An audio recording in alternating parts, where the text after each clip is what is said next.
Senator Hanson. Thank you very much. Well, today I wish the everyday men of Australia, the many males who go about their lives working hard to provide for their families, putting food on the table without any fuss and not expecting any fanfare or huge accolades.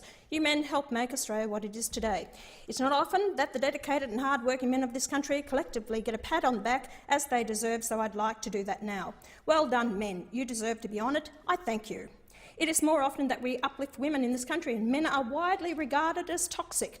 That is wrong. The extreme majority of men are not toxic, they are good, they are caring. The issue has really come to the fore in the recent month with the bushfires around the country, particularly Queensland and New South Wales and also South Australia. While the firefighters, who are mostly males, were battling the blazes, we had feminists telling us that after they fight the fires, no doubt exhausted and dehydrated, covered in sweat, ash and soot, and with their skin singed from the heat, they go home and beat their partners. What an idiotic suggestion. There is zero research to back up that claim. It is perhaps no surprise that the comments were made by a good friend of the Greens. At the time, I stood firm and described the comments as disgusting and male-bashing. It was not good enough for the Greens to promote and support such comments. I also made it clear that I have had a gutful of hearing from man-hating feminists. I believe in what is fair and just, and I'm sick and tired of this constant criticism of men in Australia, especially if they're white.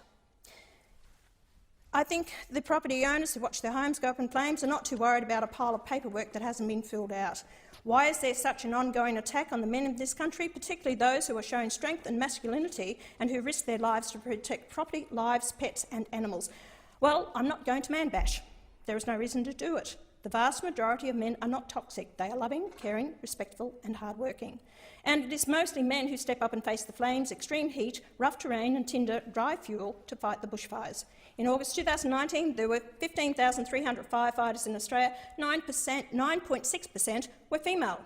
Why aren't the feminists who demand equality in boardrooms and in politics not rushing to sign up as volunteer firefighters?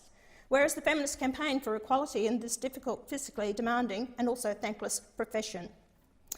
In August 2019, there were 208,900 truckies in Australia. 4.3% were female. Well, the feminists should be ashamed of themselves at letting themselves down in this field. I've never seen a feminist recruiting campaign to get more women behind the wheels of the truck. Maybe it's too demanding, not glamorous enough, so they're happy for the men to do it. Trucking is a tough life. They spend days away from loved ones, they sleep uncomfortably, they are under pressure to meet delivery deadlines, and for owner-drivers it's a cutthroat industry and they struggle to make a decent profit. It's worth noting to saying without trucks, Australia stops. So I guess with 95.7% of truckies being men, we can thank the men that Australia hasn't stopped. And I say thank you to the truckies for what they do for Australia. In August 2019, there were 51,300 coal mining workers in Australia. 13.9% were women, and no doubt less down in the mines. Why aren't the feminists demanding that more women be given jobs several kilometres under the ground, in the darkness, the heat, the danger, on the machinery drilling for the coal? And I can go on with coach drivers, 45,300, 11.4% were women. And I suppose what I'm getting to here in this chamber is the fact is that I hear day in, day out here that the Greens are getting up and having a go about the domestic violence against women. Yes, it is happening, but I just cannot stand here and see the bashing of men going on in this country all the time, because what we're seeing here is each day in Australia 6 men take their lives and 82 men call an ambulance due to suicidal thoughts or attempts. Prostate cancer kills more men than breast cancer kills women. 2/3 of homeless who sleep rough are men. 95% of workplace fatalities are men. 1 in 3 domestic violence victims are men. These figures are backed up by the New South Wales Bureau of Crime Statistics and Research. We confirm that the 2018 29.2% of domestic violence victims were men. I'd like to say thank you to the men. You helped make Australia the great nation it is today. And to my colleagues in this chamber, thank you very much. You make it very interesting.